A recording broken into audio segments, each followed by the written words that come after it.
so amazing. It's the moonlight that makes me wonder why we separated. Or am I faded? You shine so bright, it's an understatement. Single is overrated. If you get too close, my baby might let you take me back. Take me back, baby. Take me back, baby, baby. Take me back, baby. Hindsight, take me back, baby. It's 2020. You've been so patient. Oh, I kept you waiting. You want me back, baby. Take me back, baby. It's in the night when I think I made it.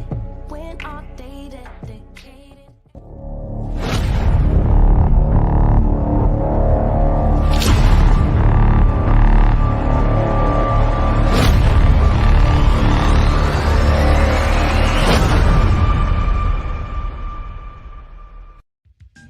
Dear brothers, it's about quality, not quantity.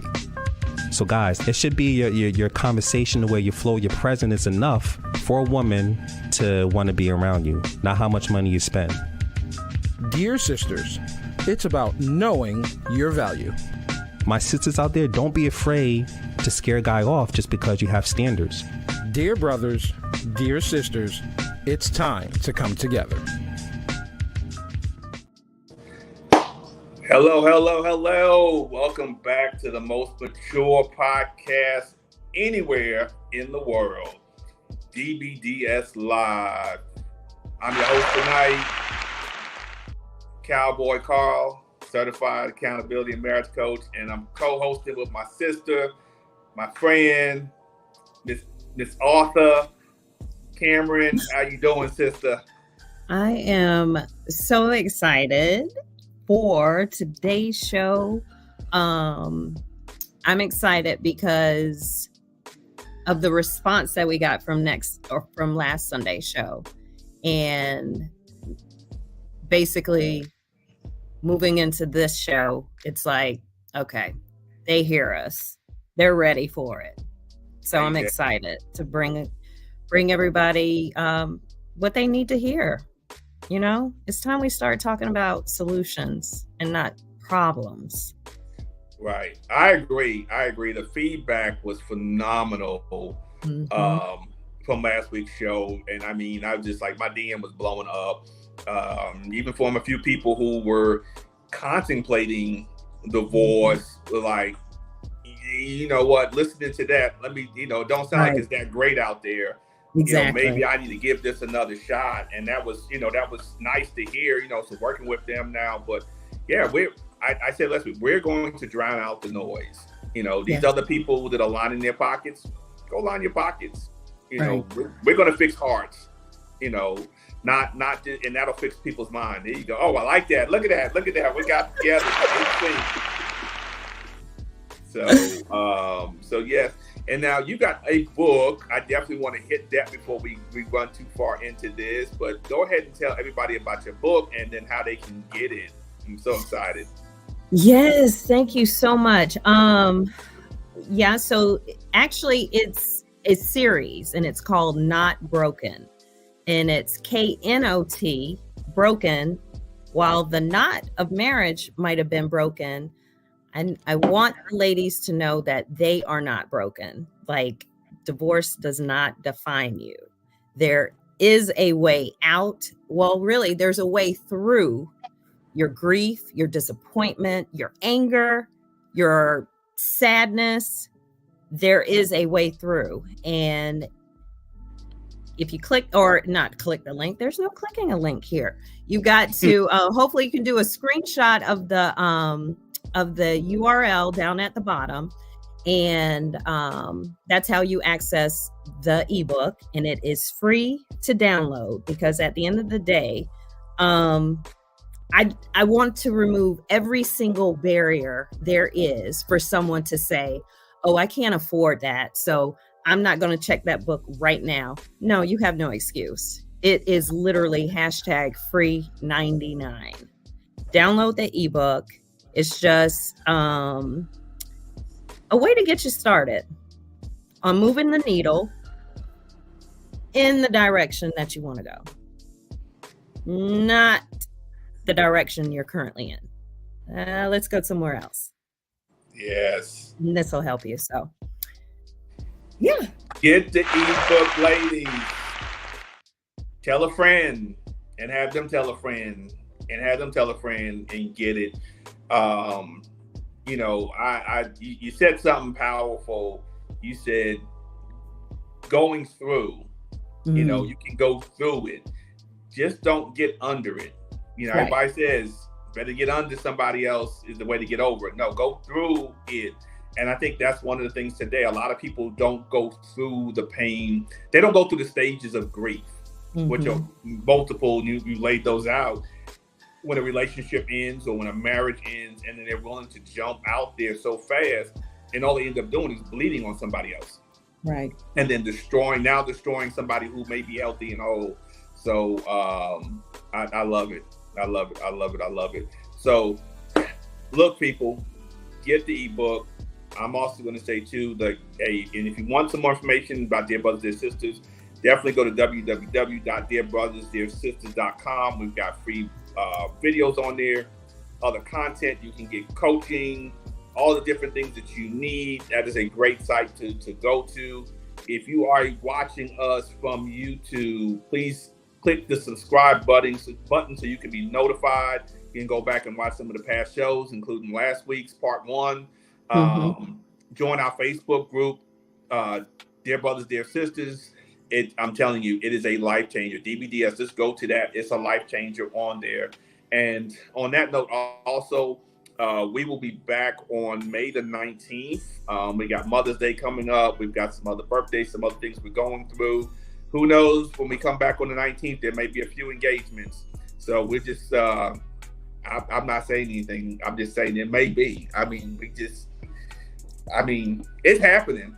It's happening. Yeah. Oh, yeah. It's happening. It's happening. So, I mean, I'm going to keep it real. If you want to be in that number, like Right. Tom said, if you want to be in that number, Yeah. check us out. We'll help you get in that number. Absolutely. So, you know, because really, when you put earmuffs on or earplugs in and you drown the noise out, you begin to see the light. You turn Absolutely. that sensor off, your eyes begin to see, and you begin to really understand that there are some wonderful, amazing relationships out there. So, and like I said, tonight's gonna be part 2, and we're gonna deal with it more for people with kids. This is for everyone, because you may not have a kid and have to learn how to navigate that side of it. But we're really going to be dealing a lot on co-parenting and how to actually interact out there in the dating world with this. So so just stand by. And again, I'm gonna tell you this: if you're married and you're hearing great things, this is not a reason to say, "Oh, this is not the person I want to be with. I need to get a divorce." That's not. Don't put that on us. That is all on you. If you decide to do that between you and Jesus. Don't put that on us. Right. That. Exactly. And then again, for those people who are just coming out and divorced, separate, take you some time. Listen to what we're saying, but take the time and go through the grieving stages. There's nothing wrong with that. It's not a rush to rush back into something else. But that's my disclaimers. Cam, what do you think about tonight? What we're going to be dealing with? Muted. Hey, Cam, you got me muted. Oh, there we go. No, I said I'm excited for it. I said while it's important to focus on, you know, the adults in the situation, we can't forget about the children. And you know, children, like we pretty much we always say this: children are not resilient. They just adapt, and they 10 times out of 10 develop unhealthy coping skills to deal with what they can't put a word to. They don't have the language to even tell you how they're feeling. But yeah, so. Awesome. Well, let's go ahead and jump in. You ready to bring out our guest? Yeah, let's do it. So coming to the stage first, she has been on DBDS a few times. She's coming in. She definitely will be able to give a ton of expert advice and nuggets tonight on this topic. You know, that's what I love about us with our show. We have people who have lived it, walked it, and on the other side. So it's not like we're just coming through it. But coming in is my sister Candace. Ooh, there we go. Hello, Hey. hello, Hey, everyone. Candace. What's going on, sis? Hey, Cowboy Paul is here. Yes. What's How's it going on? going? Can you hear? It's going great. I Okay. cannot complain. I'm excited to be on again and I'm jumping into this topic. Awesome. Good.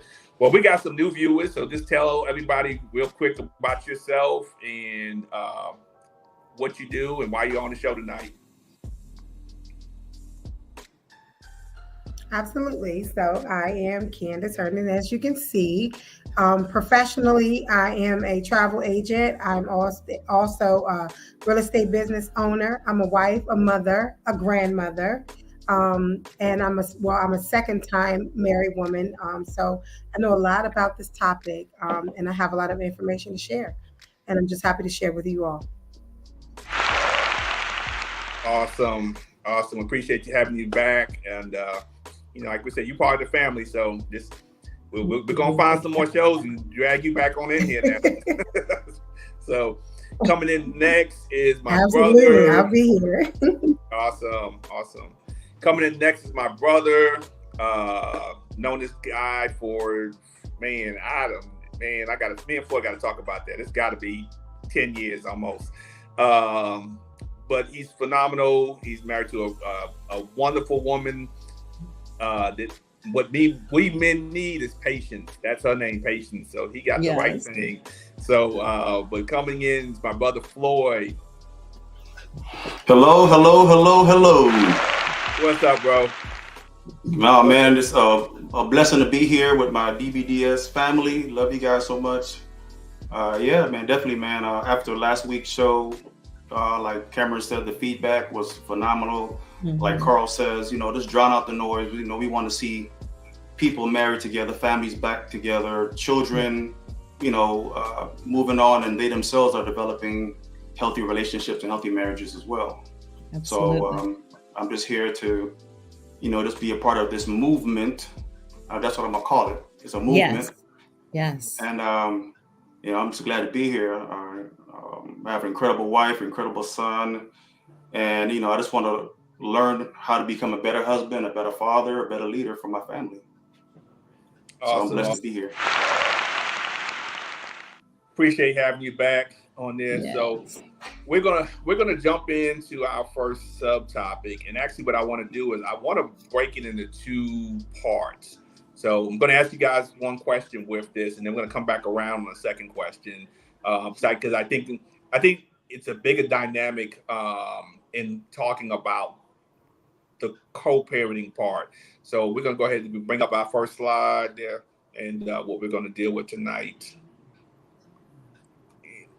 Did it come up? Here we go. Yeah, Finding Love After Divorce, Part 2, Co-Parenting. So one of the biggest things I think a lot of people don't realize, once you go through divorce, you have to deal with this person. No, not 18 years. It doesn't matter about child support. It doesn't. And in some states, it's 20 until they graduate from college. So just depending on where at. The other side of it is you have graduations, you have weddings, you have grandkids who have birthdays, who have graduations, and that you're attending. So you will be attending these events with that same said person.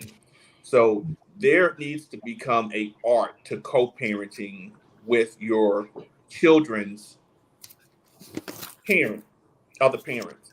So then you add the dynamic of dating after divorce and now co-parenting with your new significant other and your ex's significant other with your children is the other dynamic. So the first question, I'm gonna come to you, Candace, first, is what are some thoughts for you when you went through your divorce? What were some things you did to co-parent with your ex, just in that arena? Just you guys having to work through things. So for me, I would say that the co-parenting part in the beginning initially was one of the most difficult parts You know, and I say initially because it can get better, and it did get better. So in the beginning, what we did was, you know, we of course, the kids went back and forth between houses.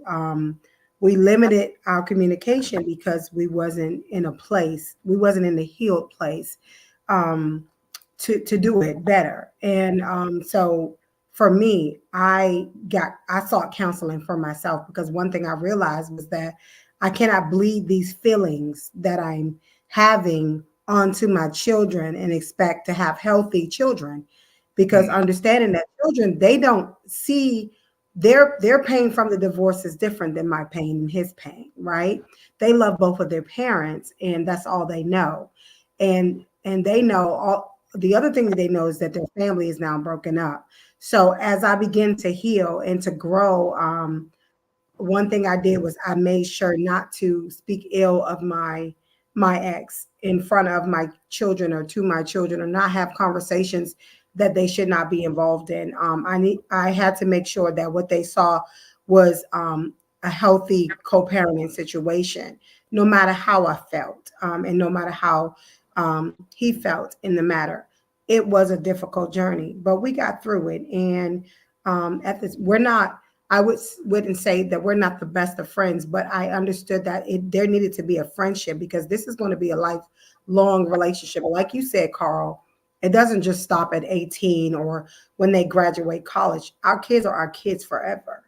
And we'll always need to have some sort of communication, and it should be healthy and amicable. So we did the work, and it was difficult, but we got through it. And part of the work, like I said, for me was therapy. I can't speak to all that he's done, but I do know that we've reached a place that we were able to come back and apologize to each other and agree that no matter what, our kids were first, and that no matter how we felt, we will always sidebar that, address it, but sidebar it when the kids were present, because they didn't ask to be in a divorced family. So awesome. Yeah, you said that, putting the kids first, and that's probably the only time children should come before the other parents is, I think, in a divorce. When you're married, it should be the other spouse first, then the kids, because they're going to eventually go off and leave. But during a divorce, the kids should be the priority. And I think, like you said, people will use the kids as a weapon. They'll try to turn the kid against the other parent. And I've seen it. And again, at the end of the day, when they get older, the truth will eventually come out. And it will definitely not be pretty with that if you go that route. So come to you, Floyd. What going through a divorce? What were some things that you had to deal with, and were some successful things that helped you navigate the co-parenting world?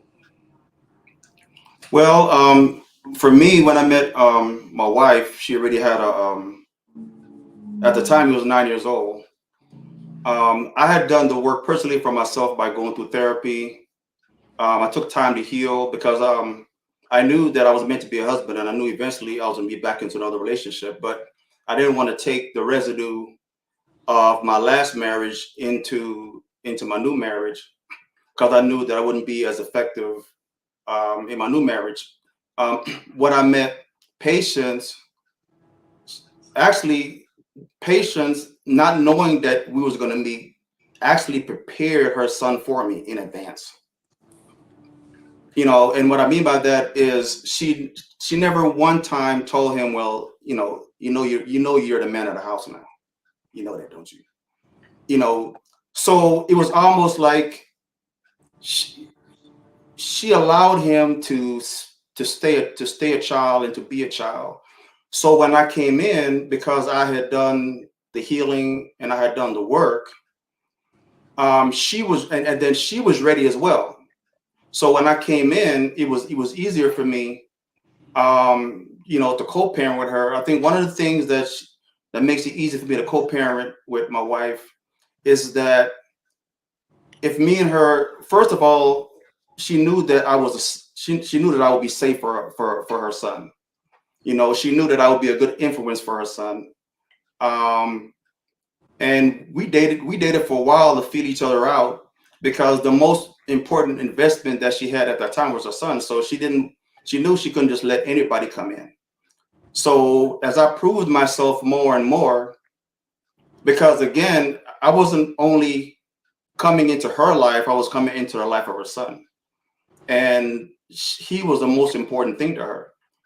So when I came in, um, I never had to fight for my position as far as being his father figure. You know, if there's ever an issue and she knows that I'm there to help him, she steps aside. If I need to talk to him and give him some tough love, she has never one time tried to rescue him, because she felt she didn't need to rescue him, because she knew that I always have and always will have his best interest at heart and hers.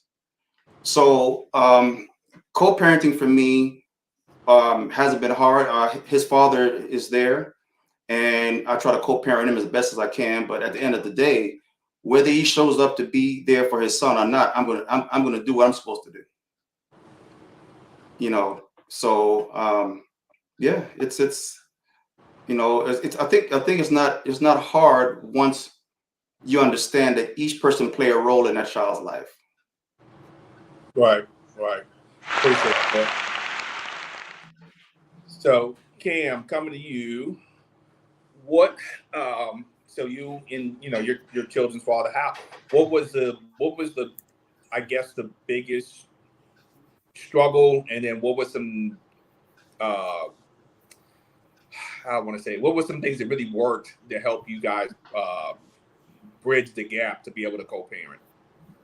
Yeah, so definitely piggybacking on what Candace said, um, my main focus was to create safety, security, and stability in my children's lives because, like Candace said, life as they knew it was now different. And so now they're put in a position of, I have no idea what's happening. I have no control over this. I'm used to seeing two parents in the house, in the same house with me. Now I only see one. Now, this won't be the situation for everyone, and I understand that. I would say our transition was easier to accept on the front end for them because their father traveled a lot for his job. So it was a normal thing for them Monday through Friday to be at the house with just me, sometimes a whole week with just me. So they were used to that, but then he came in.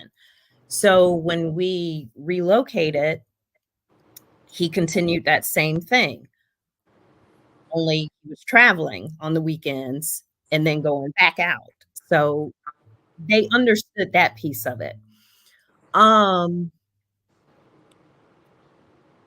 I had to get over, or I had to not get over, but in certain situations, put my feelings on the back end. And Candace said something so beautiful. She said, children have pain too, but we as the adults, it's not our place to make our pain their pain. That's not fair. That's not fair at all. And I knew going in, I'm I want my children to their father is going to be in their life. There's no question about that. So I'm not playing these games. It's going to be joint. And like that was a non-negotiable for me. No, it's joint custody. You're the father too. We're gonna do this together. We're gonna figure this out together. For him, his situation with his parents was the same as mine. Both still married, Mm. decades still together. So he and I didn't have a frame of reference for how to do divorce with children.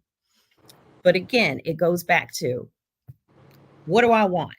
From this point on, I want security, safety, and stability for my children. What do I have to do in order to create that?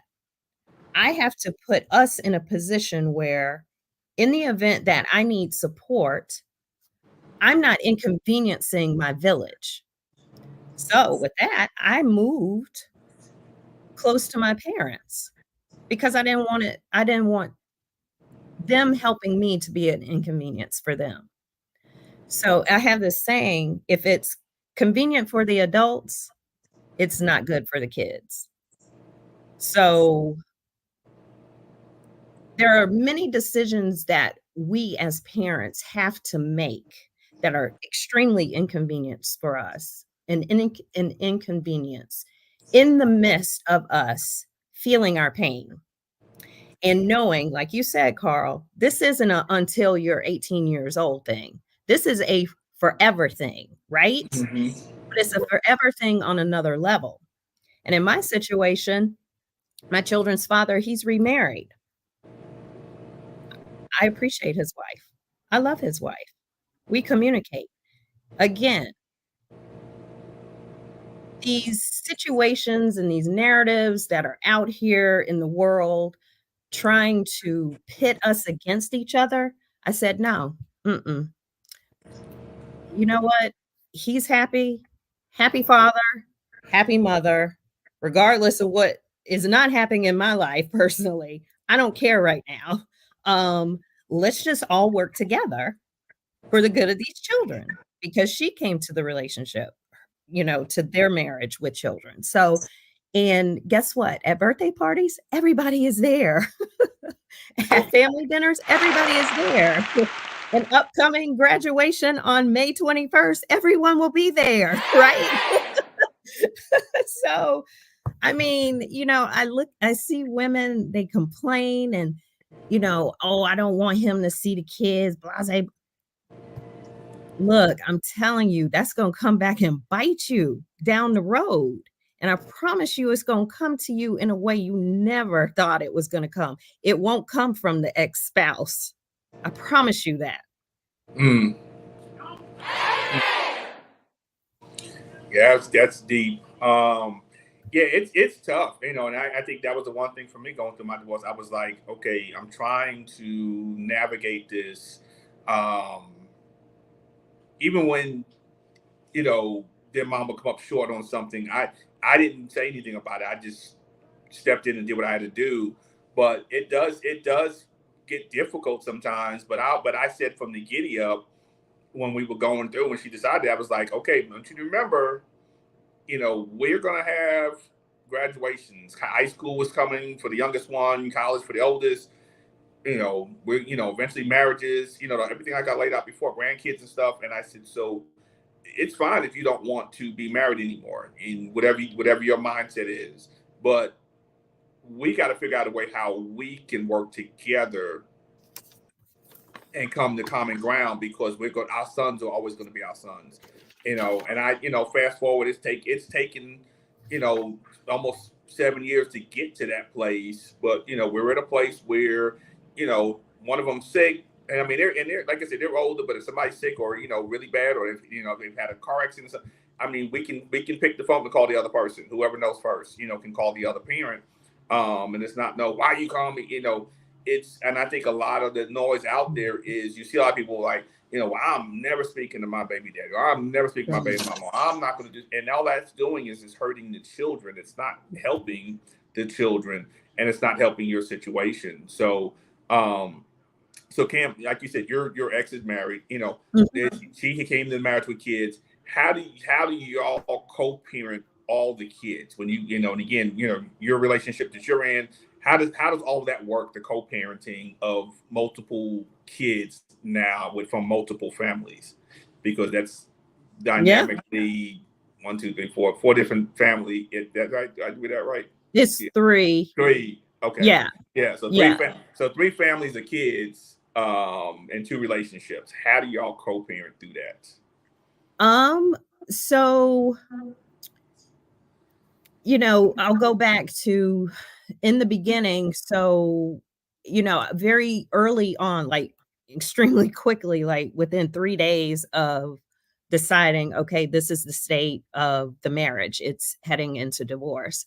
3 days later, I was in therapy, and I stayed in therapy once a week, every week for 18 months.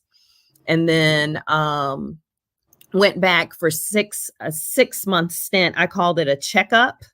And I only needed 6 months because really I was doing good, right? In terms of everything that I learned and became aware of as it relates to me, I was putting that into practice. And then almost it was like the training wheels had come off with the 18 months of therapy. And so there was this period where the training wheels had come off and it was uncomfortable for me, right? And so I needed to go back to the training wheels, but found out, no, baby, you just need a new bike. You don't need the training Mm. wheels. You just need a new bicycle.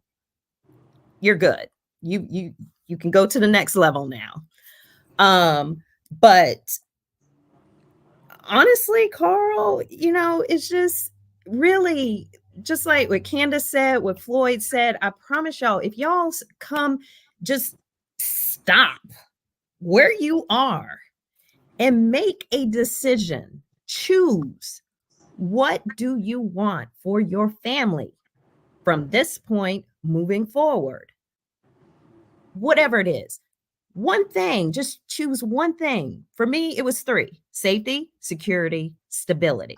Those were my 3 guiding pillars. And if anything came to me that did not fall into any of those 3 categories, I did not see it. I had blinders on. That's how laser focused I was. I was so Mm. focused, I was off of social media for 4 years. People were like, "What is going on?"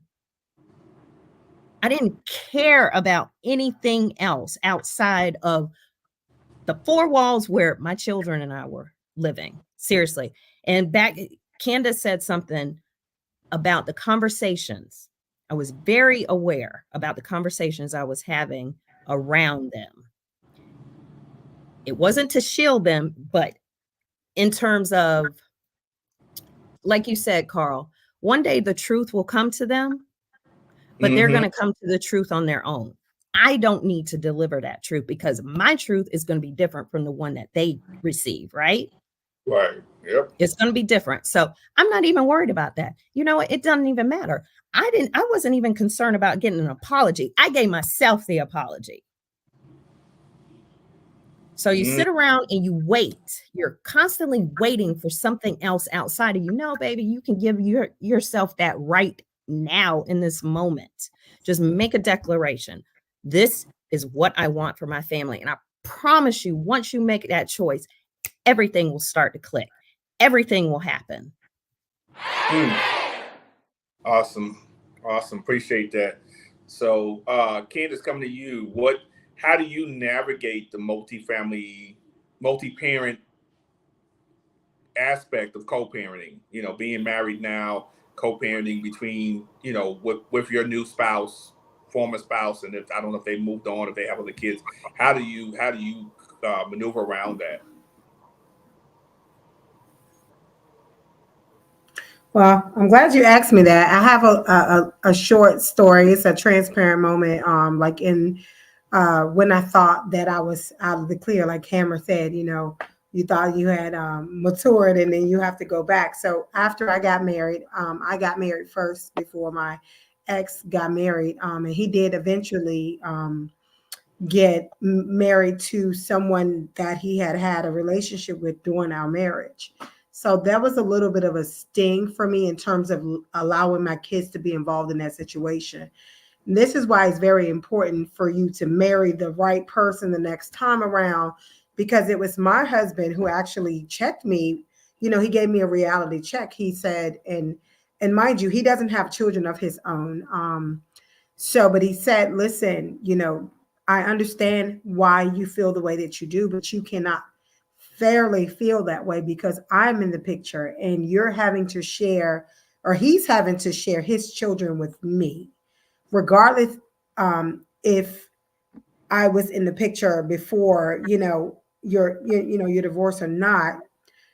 It doesn't matter, right? You have to still be open-minded and allow them to cultivate the relationship with his wife and the kids. You have to put your Mhm, feelings aside.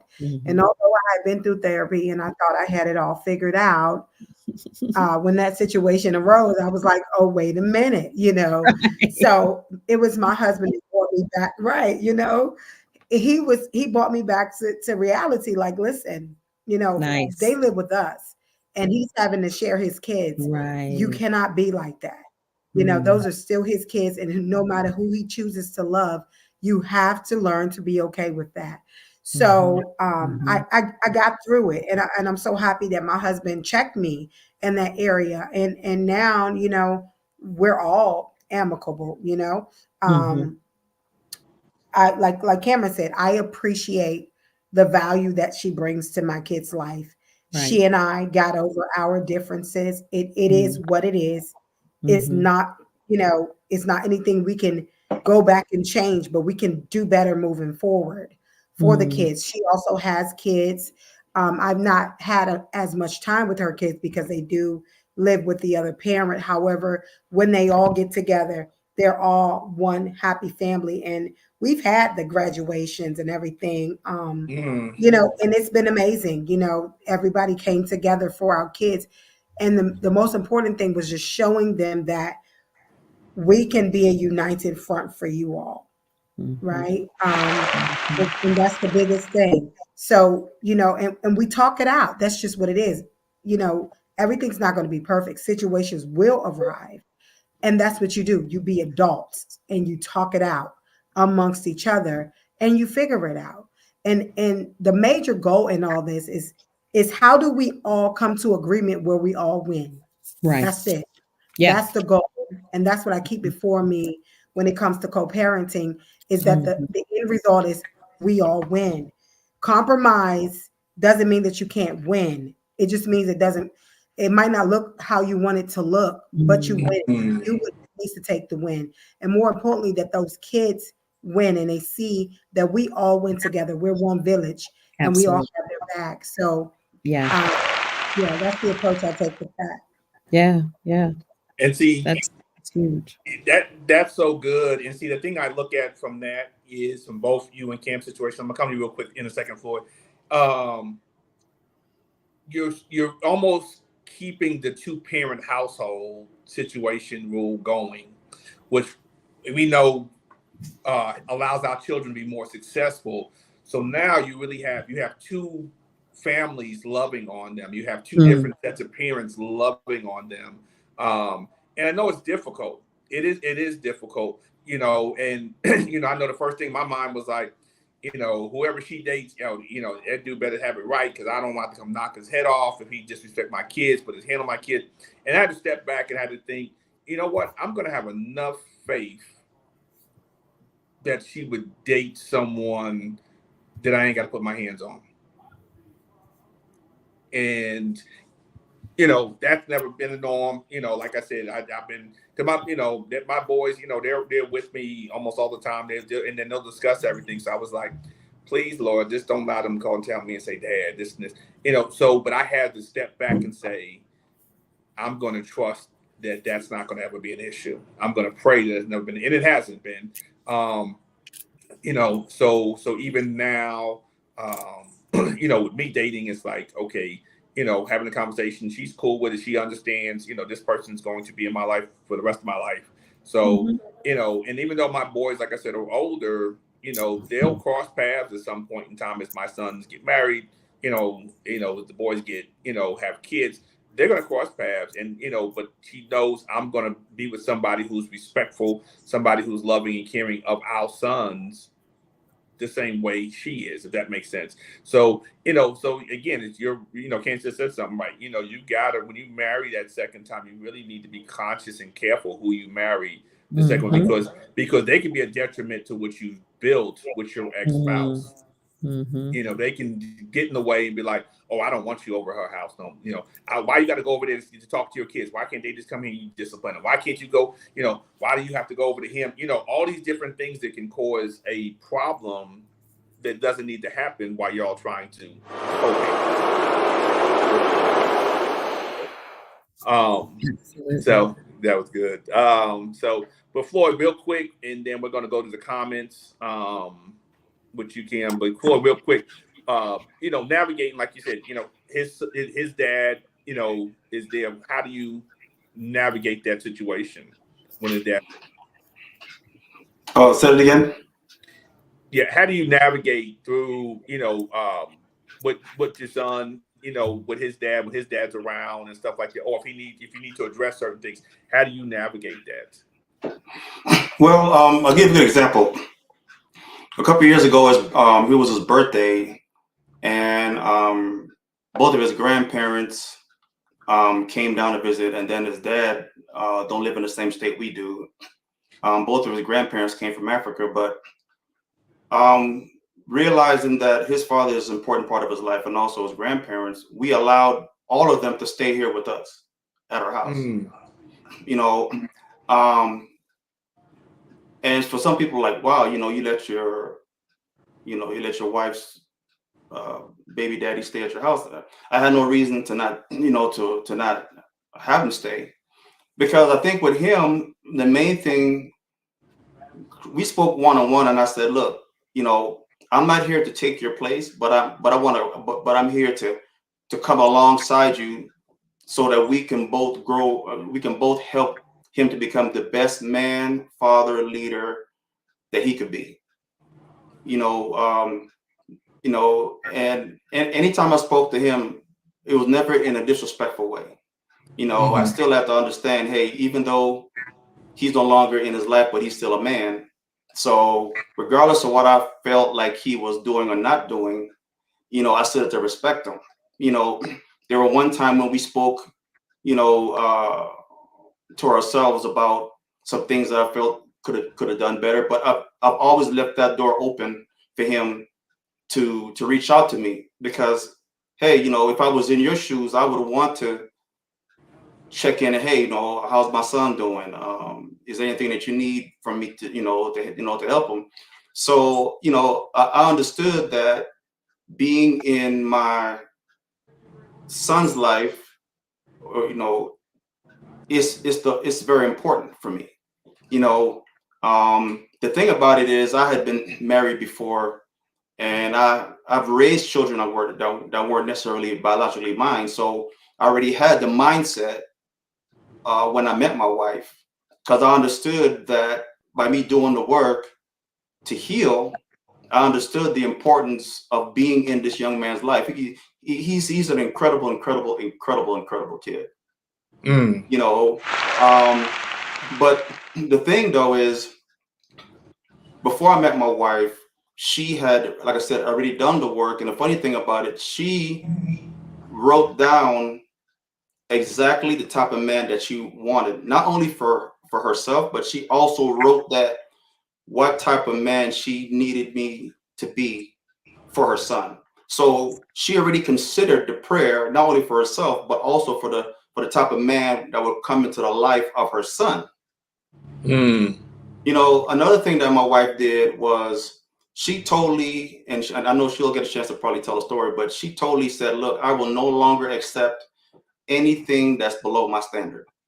I will no longer accept that. I'm not going to be with somebody to be with somebody, because not only am I considering, I have to consider the fact that not only is he coming into my life, but into my son. So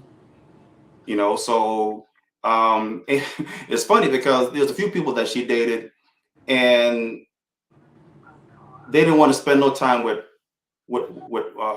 her son. And so instantly she's like, wait a minute, if you don't want to spend no time with my son, then you don't want to spend no time with me. And so she kind of kicked him to the curb, and then I came in. And from day one, me and her son has always had a connection.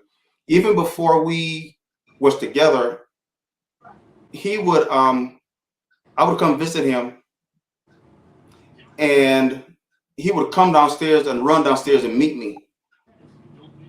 And we were just starting the date, but it was something that he knew about me already. Kids can tell if we trust them enough. They can tell what's good, if this is a good person or a bad person. And I think a lot of times as women, we don't trust enough that our children could warn us of those red flags.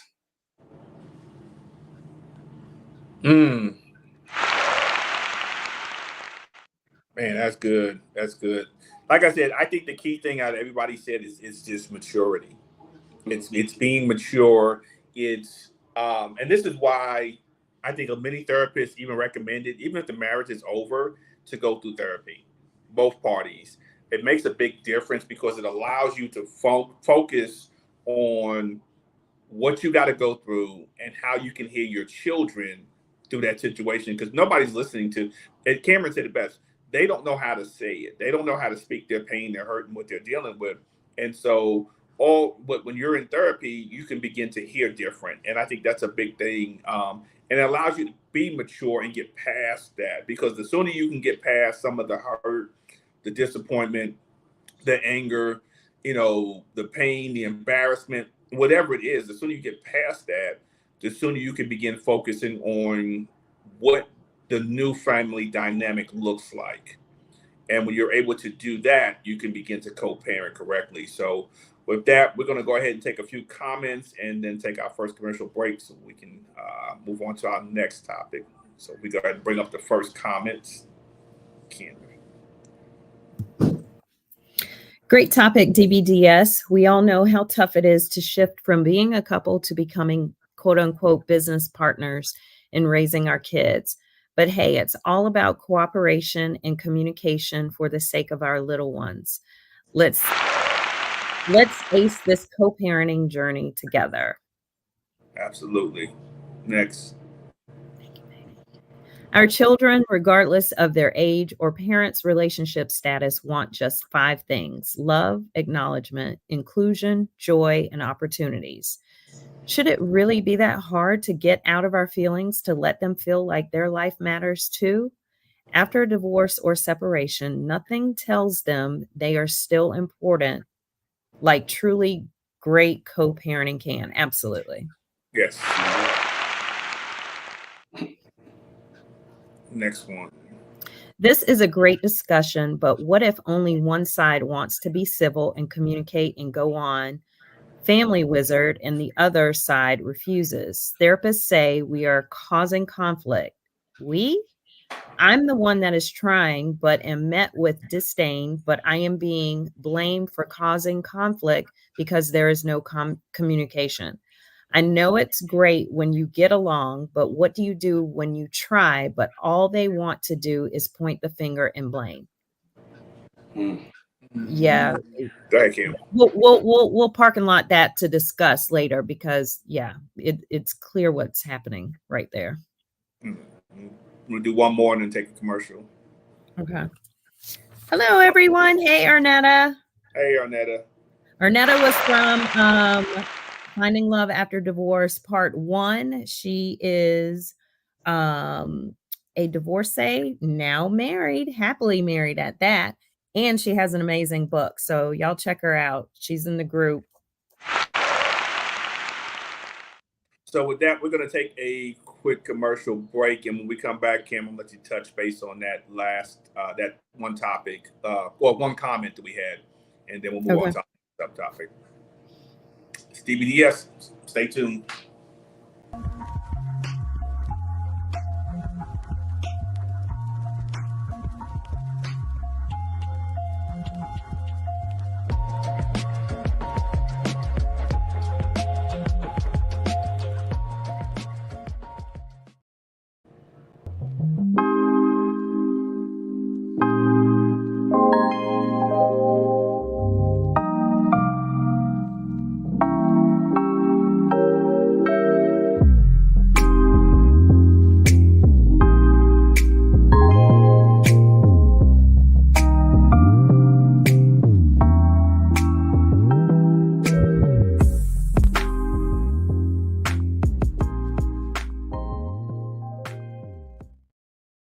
People are hemorrhaging. You are living off your sleep, and you're not living off. Jamel Lawrence, author, relationship advisor. One of the DBDS Facebook group. Everybody share this live.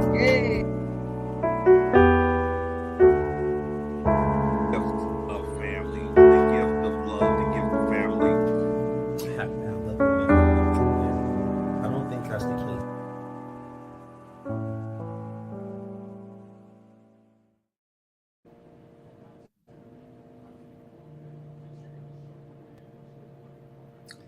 Welcome back. Welcome back. Oh, my thing is lagging a little bit there. There we go.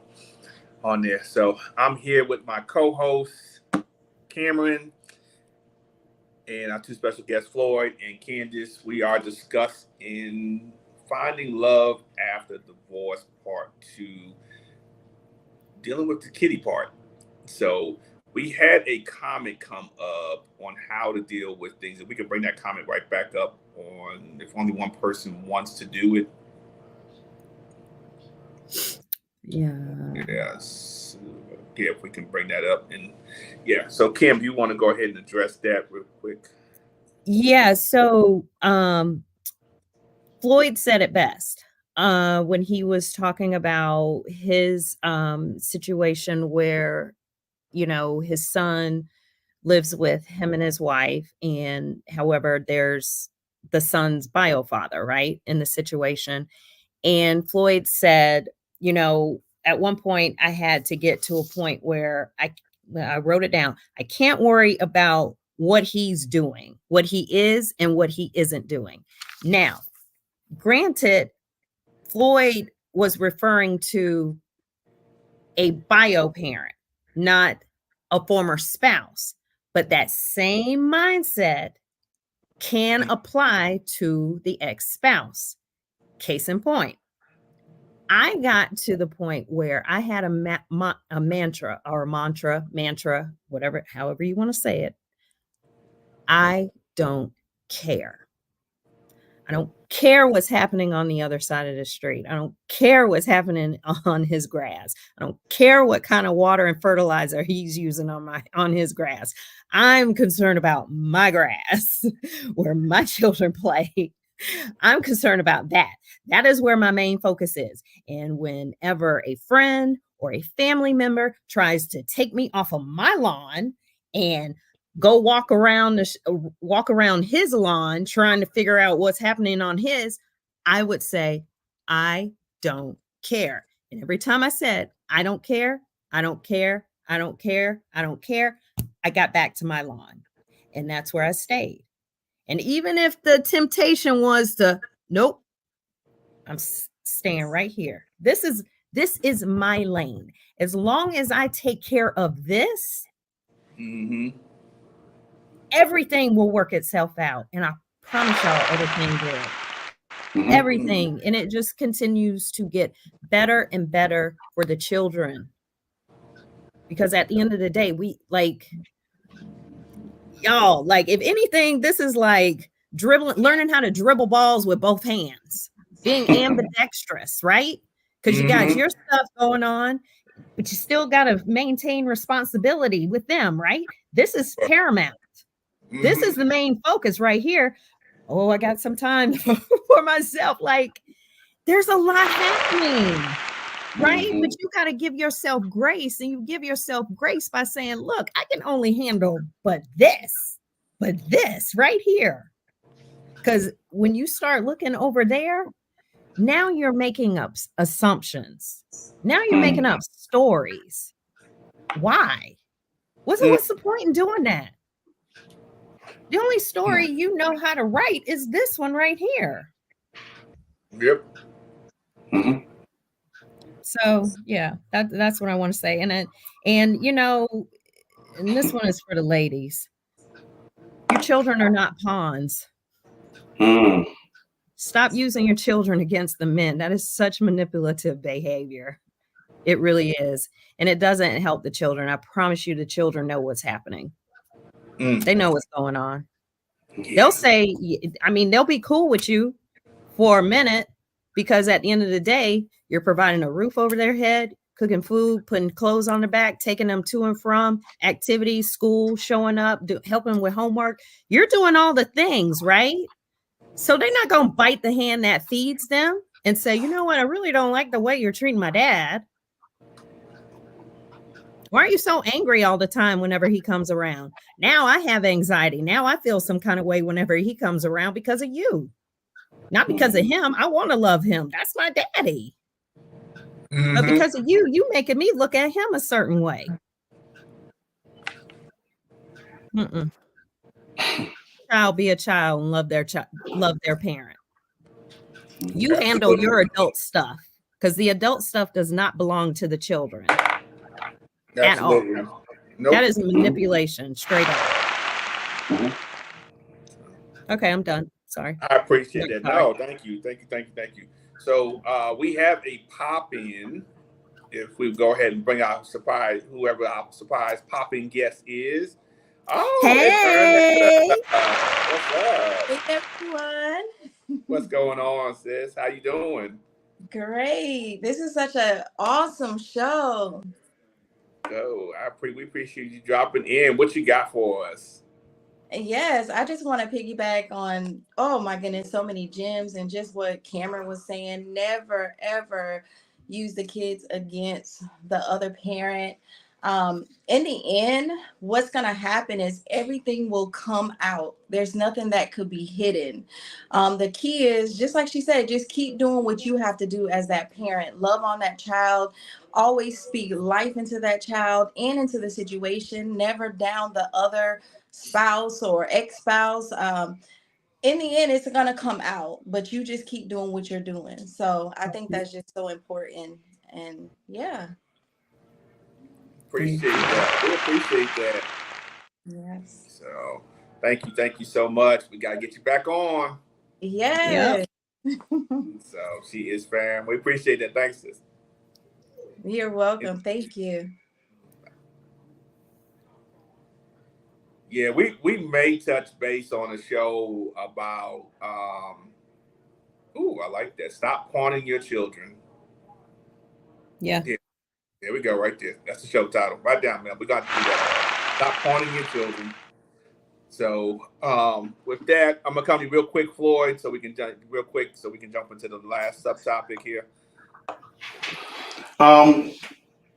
Everything that everybody said is so incredible. I think one thing that my wife, she was basically left to raise her son by herself, but she never lost sight of what was most important. She never spoke she never spoke bad about his father. She just did what she needed to do. I think the most important thing for her was to make sure that her son always knew that that she was there. It was stability, and that he was always loved. That's one thing that she has always stressed. It was important, even before I came into the picture, that she always told him that you were beautiful. I love your dark skin. I love your smile. You're an incredible son. And so, and she never allowed her heart to get hard. She never allowed her heart to get hard. Yes, did it hurt? I'm pretty sure it did, and I know she'll tell a story one day. But she trusted that God. I like what Cameryn said. If you just handle your business and mind your own business and not in somebody else's yard, God has a way of bringing things back around where you are on the winning side. Absolutely. Just to encourage the person. I love what Cameryn said. Don't lose sight. Right. Don't lose sight of what's most important. The most important thing is that your child knows that there's, that at least on that side is stability and love. And if you do that, trust me, God has a way of bringing it all around. Appreciate that, brother. So we're gonna go ahead and jump into our second subtopic, which is the balancing a social life and home life. Woof. This is an interesting one because each scenario is different depending on how old the children are. And depending on how fast somebody's trying to jump into a relationship. What are you trying to do at that point in time? So when you think about the picture, you're going through a divorce, you just came out of a divorce, your kids are looking at you and they're wondering, who is this person? Who is this person? And I think, like I said, age plays a factor in a lot of it. But you have to, I tell people, do what works best for you, but there are some time tried things that work out for individuals. So So just I'll come to you first, Floyd. What were some things when you went through your divorce and you tried to balance your your social life and home life for you initially after after your divorce? Going through my divorce, like I always said, and I think Cameron and everybody has said it. Coming out of my marriage, I wasn't the same person going into it. So I really had to relearn who am I now after my marriage, and who do I want to be after my marriage. And that also incorporated my dating, because one thing I realized was, even when I got out there starting to date, because I wasn't fully healed, I kept on attracting the same elements. And so at some point I had to stop and say, wait a minute, hold on, you still need some work to be done in order for you to attract something different. So I had to ask myself, what were some things that I allowed to happen in my relationship, in my last marriage, that I don't want to happen again? The disrespect and the lack of concern and care. So I had to really ask myself, what type of person do I want to be moving forward? And the only way I can do that, I really had to sit with myself. I couldn't just date this person. I had to spend some time alone to really heal my heart, because coming out of my last marriage, I was damaged. I was hurt. Mentally, spiritually, financially, I was damaged. And so I really had to be honest and not deny the pain. I had to sit in it and acknowledge it. I couldn't pretend everything was okay. When I had footprints of blood behind me, that I was stepping in. So appreciate that. Woo! Yeah, it is definitely a tough thing navigating that that whole environment when you come out of divorce. It is not, because it does. I think everybody here who's been through it will agree. Everybody, it feels like death. It's the death of a partner. The unfortunate part is you still see that partner walking around alive. So, but we'll deal with that another time. So, coming to you, my sister Candace, what were some things you did to, as you came out your divorce, some things you thought about that worked, some things that didn't work when you were trying to balance your social life and then the home life with your children around you? What were you shielding them from?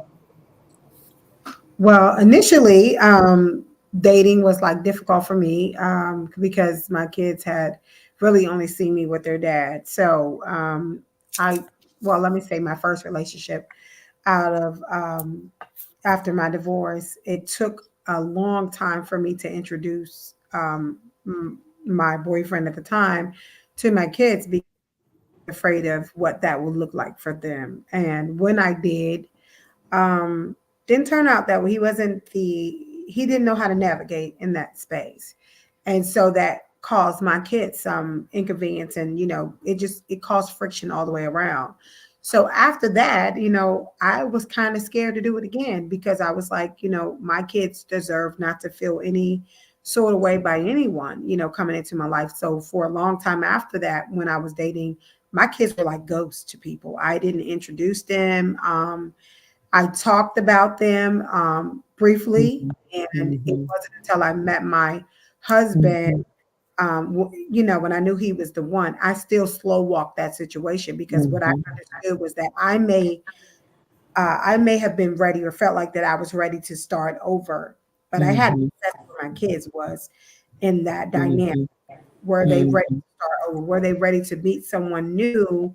Knowing that I introduced them to someone before that wasn't their father, and it didn't go so well. So it was a tough dynamic. I got through it. My husband, being as loving as he is, although he doesn't have any children, you wouldn't know it, because he loves kids, and he was very eager to foster that relationship, more eager than I was, So, but we took things slow. When I knew that, this was really serious, we just took it slow. We started off we would do dates, like with the kids. They had to see how this man treated me when, you know, when we were out, not just, you know, I didn't want to invite him to the house or anything. So we did the dates outside. And finally, when we started to do things in the house, I needed that to look a certain way for them. I needed the respect to be there, the love to be shown, the seriousness, you know, to be shown to them that this man really wanted not just me, but them too. So it was like I said, so I kept my children hidden for a very long time during my process because I understood that not, you know, nobody needed to know them until they were worthy. They had to earn that spot in their life, just like they had to earn a spot in my life. Yes. So when I understood that, I was very cautious and careful. And when I met who was worthy of that, I allowed him to earn it. And that's exactly what he did. He earned the relationship with them. And I would tell him, I know you're eager, but they're not eager. Understand, they're scared. You're a whole new person in their life. And we also had to let them know, like I think it was Floyd that said this. He had to make sure that the child knew that he was only that he was an addition, added value. I'm not trying to take.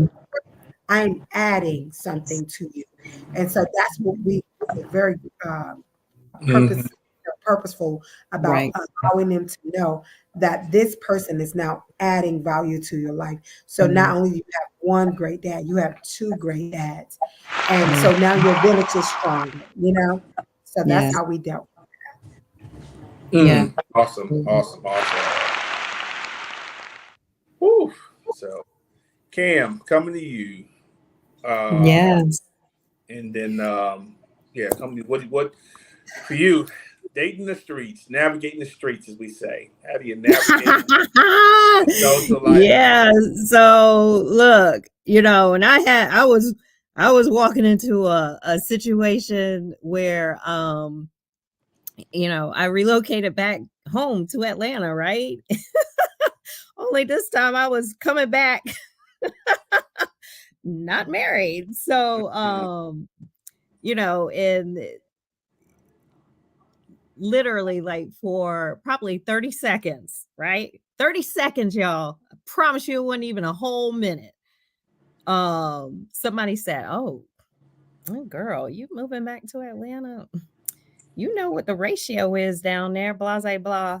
And literally for 30 seconds, panic, like, oh my gosh. And I was like, you know what? Whatever. Dating is fun for me. Literally, in that moment, I made a decision. Okay, am I going to believe what they say? Right. Or am I going to believe what is going to be true for me? And I promise y'all, from that moment on, yes, it was amazing. And it continued to get better and better to the point where I am right now, right? But let me back it up. So my children, my oldest was 6, my youngest was 3. So pretty much, like I said, for 4 years, I was not concerned about meeting anyone. If I went out with my 2 best friends and we would go to dinner. We were not at the club because Cameron's not club ready. Cameron's not Atlanta street ready. Okay. No, that's not my life, right? It never has been my life, but y'all know what I'm saying. So for me, it was like these different levels that I had to go through or navigate when it came to managing a personal life and a home life. So in the early stages, my personal life looked like get everything together for them, go to the gym at night. So at the time, like for the first 2 years, we lived with my parents because I was literally like in a fog. I was like, what's happening here? Right. So after those 2 years, we moved out, got our own home. And at this point, I was like, okay, I'm still in this mindset of my personal life is just getting me together. So for 4 years. So when I was ready, when the kids were with their father on the weekends, then I started getting out there. But getting out there for me looked like taking myself out to dinner. I would post up at at restaurant bars and eat dinner. And usually I had a notebook with me or a physical book. I was not sitting at the bar like this. Now, my intention was not to draw the curiosity of other men who were sitting at the bar. My purpose was, I'm hungry. I don't want to cook. So I'm going to take myself out and I'm going to bring some things to entertain myself. I'm not going to rely on anybody here to entertain me. I can do that by myself. So it was kind of like shock therapy, basically, that I put myself through. Mm-hmm. And I got very used to that, right? So then when I started dating, going out on dates, I'd be like, well, let's just go sit up at the bar because that was comfortable for me, right? And I was like, there's no waiting. Let's just go to the bar and sit. And it wasn't for a drink. It was like, we can eat up here. But so, you know, y'all, you just, in my process I share my process to show you what the possibility is. Candace is showing her process to show you what the possibilities are. Floyd, Carl, same thing. You have to make a choice for yourself and move accordingly based on what feels good to you. We are simply here to share. It ain't all grim and dim out here. It is what you make it out to be. That's it. That's the foundation of all of this. Does divorce suck? Absolutely. We are not saying it's all fun and games because it really isn't. But eventually you get to the point where you do start laughing at yourself. It's like, seriously, are you kidding me? Like, God, no, why did I do that? That did not make any sense, right? You get to that point eventually. And I promise y'all, that's where the fun begins. Absolutely. Absolutely. Yeah, it is. It does become fun eventually. Floyd, real quick, you have something you want to add? Yeah, you guys said it. One of the things that I did when I met my wife, I've always included her son in everything that we do. But I also realized that I needed our time together, but I also needed to know that I was building a relationship with her son. So I on purpose included him and stuff because once I realized, hey, this is it. I'm going to be in this young man's life. It was important that I learned him. It was important that I learned what's important to him. I went as far as getting books. I think we just went through a puberty book where it's me helping him to walk through it. One thing I realized about being with my wife and her son is that I have to constantly study my wife and I have to study my son. I have to see where he's at, and I have to adjust myself according to where he's at in his life. But at the same time, I also have to adjust myself according to where my wife is at in her life. And so especially for women, you that guy have to be invested in your children. Mm-hmm. It can't be ways just coming over just to kick with you and sleeping with you, and then he gets away, and then then he walks away. Your children is watching that and saying, "Wait a minute, obviously this man is just here for my mother, not for me." And so it was important that my wife knew that, hey, whoever is coming into my life is also is making an investment in my son. And I'm telling you, I've been so blessed because of me realizing the blessing that my wife is, the blessing that my son is. Mm-hmm. And because of that, I take it even more seriously on a regular basis. I have to constantly readjust myself to make sure that I'm giving them what they need. So I just wanted to add that. I appreciate that. That I think it's a big thing. Like I said, when you're going through, and I know for me personally, like I said, I had to really think about that with my sons, especially the way kind of our marriage ended and what they knew. So I was big on not, I didn't want anybody around. But I wasn't even trying to me, I really wasn't even trying to date. It was like the furthest thing from my mind, but I went out. I dated myself. I always talk about it. I teach this. I coach this to people. When you go through a breakup or a relationship, you need to date yourself because you're a different person. Who I was for 20 years, I'm no longer when I came out of my marriage. So I had to learn what do I like, what do I don't like. So I had to balance my social life, my home life. Be there for them. They're, like I said, they've only seen me with their mom. They've only, they've had a whole happy household, and now all of a sudden it's not there anymore. So I had to make sure they were comfortable too on that. So if I did go out, I was home, by 10 o'clock. I wasn't out 12, 1. I wasn't, the weekends I wasn't out. And I spent a lot of time with them. And then when I did start going out, they didn't have to know that. They knew, okay, well, Dad was still going already. They didn't have to know, okay, he's out with this one. So it wasn't a situation where they're meeting whoever I may be going on a date with, because I don't know if it's even going to go past date 1 to begin with. So why do they need to know I'm out with this person? So as we move, focus and, look in the situation I'm in now, yes, that they'll get to meet her, and they'll have conversations, because this is a different situation at this point in time. So I always tell people, your kids don't need to meet everybody that you meet. No. Your kids don't need to meet everybody you go out. No. Because especially, and that's what the age matters. But when you have younger children, they attach quicker. Yes. So you bring somebody around, and 6 months later it's over. They're attached themselves to this person. And sometimes that person attaches to your children. And if you end the relationship, now both parties are hurt. So you don't, you got to take your time in introducing your children to who you're dating, so that they don't get hurt again. Because think about it, they're already going through hurt from mom and dad being divorced. Now they're going through the hurt of mom's dating this guy or dad's dating this woman, and that ends, and they're like, "Oh, what? This didn't work." And what can happen? And I'm gonna go to comments after this. Is the children start blaming themselves? Mom can't keep a relationship. It's us. It's got to be us.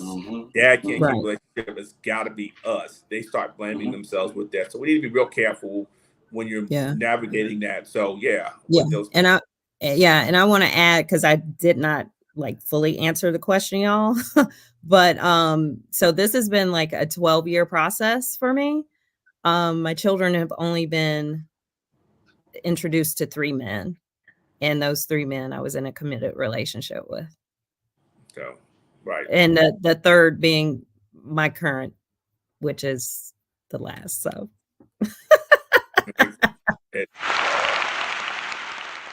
absolutely, it makes a big difference. Yeah, like I said again, and it's how they start. Especially if they start, how they view the parents. So, with that said, we're going to go ahead and jump into the comments. We'll take a few comments, and then take another commercial break. So we'll go ahead and bring up the first one. Thank you, family. This is a needed topic. I wanted to give a shout out to my amazing husband, Floyd. You are truly the epitome of what a co-parent partner is. Thank you for everything. Oh, hey, Patience. Hey, Patience. Next comment. Time management and a dedicated day or day night for my significant other. Oh, date night? Date nights to connect as a couple, and family night to connect as a family. Okay. Yeah. It does not have to be every week, but make it a part of the schedule. This format works well with me and my wife, and we barely have any issues. Hey, that sounds amazing. And if it's working, don't break it. Nope. Keep it going. Don't fix it. Right. Yep. Next. You have to keep on investing in your love for each other, and at the same time giving each other space. Okay. True. Yeah. Next. We all have busy schedules with our family, work, career, etc. But I think what's important is to do the check-in with your partner without fighting, without personalizing it and making your partner out to be the villain, and begin to love on your partner. You just randomly grab them in the middle of the busyness of life and make out. Just take the laptop Dish Dish rag. rag, whatever, out of their hand, and just hold them. Oh, I love that. That's how you got to do it. So, Yeah. there you go. Appreciate all. Look, we appreciate everybody that's watching tonight and commenting and our popping we had. So this has been a phenomenal show. But this sit tight. We're gonna take one more commercial break, and when we come back, it's gonna be our Jerry Springer moments.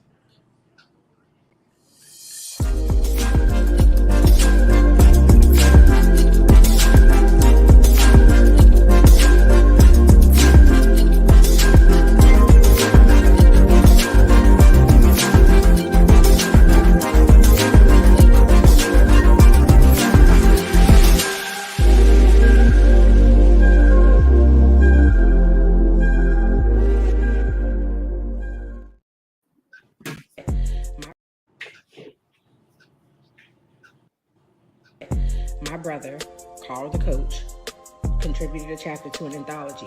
I got it in the mail this morning, so it means it was probably delivered yesterday, but I saw it today. Look, I already done read this much. Okay, don't judge me, all right? Some of y'all get distracted by foolishness. At least I'm reading. Okay, look. This, for my ladies who are dating with purpose, for you who are working on yourself and you looking for a man who's working on himself, this your cheat code. This your book right here. You need this book right here. When I tell you they giving us all the goods, they spilling all the tea in this book. They telling us how to love them, how to respect them, how to be their peace, how to be their safe space. All right. Welcome back. Yeah, that's the cheat code book, y'all. Welcome back to the best and most mature podcast out here in the world. We are DVD Live. I'm here with my co-host Cameryn and our guests Candace and Floyd. We've been having an amazing discussion tonight on part 2 of Finding Love After Divorce, the co-parenting and social life and dating, all those different things you go through when you have children tonight. This has been great, but we got a quick video we want to play for you guys. And right after that video, we're going to jump into our Jerry Springer moments. And I have a beautiful couple here actually sharing their testimony of how they awoke in love too early and led to a divorce. But after the divorce, God restored their relationship, which led to them into their second marriage, which happened to be with each other. So it's safe to say, as teenage parents and being married as teenagers, did you guys actually know what marriage was about and have a clue of how to do marriage the right way? Not at all. Nah, I didn't have any examples to look up to. What happened? Not only are you sharing that you committed adultery, right, but simultaneously you have to also share that Aaron may not be Antonio's. Yes. Talk to me. What was your response? What made me decide where I'm done, I'm getting a divorce, is when I found out that she was pursuing a relationship with another woman. So that was my cutoff. I was like, oh, you're tripping. I'm done. Going back to when you were teenagers, you didn't go through that season of self-discovery. You never got a chance to be by yourself. It was like you were a teenager, had a baby, went straight into marriage, and never really went into the self-discovery and learned what love is, who God is. In marriage number 1, y'all did relationships or marriage from a place of making me happy. In y'all second marriage, this marriage now, how long have you guys been married now so far? 2 years. 2 years. Yep. So now there's a mindset that shift, that you guys don't just do marriage from a place of making me happy. You now recognize that marriage is about making you holy. Did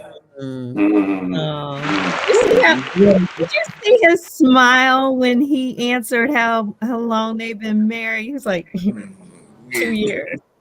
Like, I wish it was longer. It can happen. It can happen. We're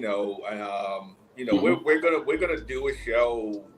I think on that. People who remarried themselves, we're definitely gonna do a show on that this year because it's very, very interesting show. It can happen. Not the norm, but it can happen. So, with that said, we're gonna go ahead and jump in our Jerry Springer moment. And Candace, I'm gonna come to you first. What are some things you want to leave to the audience tonight? And also kind of real quick, your thoughts on the video.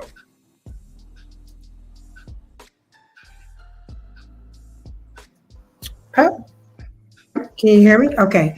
Yeah. Well, I would like to say this. So everybody's dynamic will be different when it comes to co-parenting and, dating after divorce. Don't get stuck on the social norms or what other people decide is normal. Find your new normal, whatever works for you and your family. If it's not broke, definitely do not fix it. Just make sure that it's healthy, whatever that it is that you're doing. Just be careful not to listen to or even look at, oh, well, that doesn't look right or that doesn't seem right because so and so said so, or I saw this couple do this. Find what works for your children, you and your ex, your family dynamic, and stick to that. There's no blueprint to this thing. It will be different from all of us. Just find your norm and be confident in that and stay in your lane. That's my biggest advice. Find your lane and stay in it.